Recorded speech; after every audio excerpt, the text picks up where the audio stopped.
Ang YouTube ay isang app na pwede mong gamitin para manood ng mga video gamit ang iyong smartphone.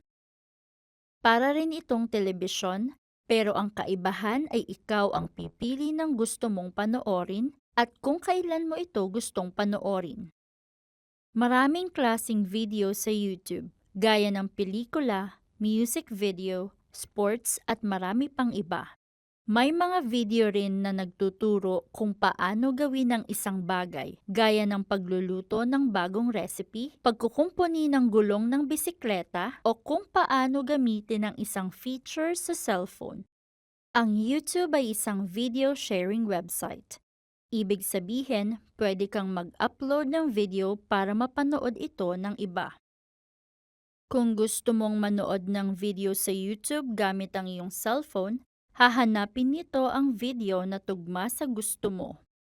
Kung gusto mong gamitin ang YouTube para manood ng video sa phone mo, hanapin ang YouTube icon at itap ito.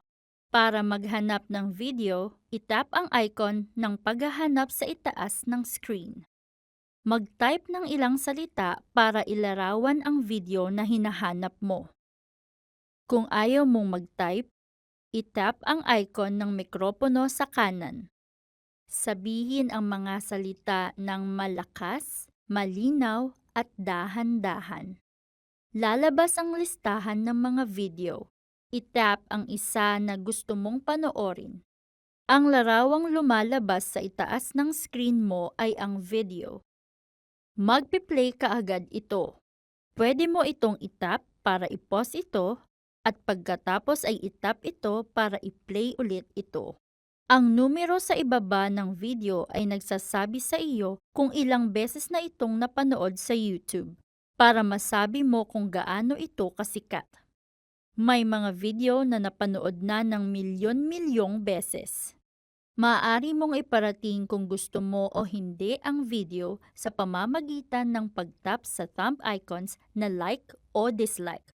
Kung mag-scroll ka pababa, makakakita ka rin ng mga link sa iba pang katulad ng mga video na pwede mong i-play.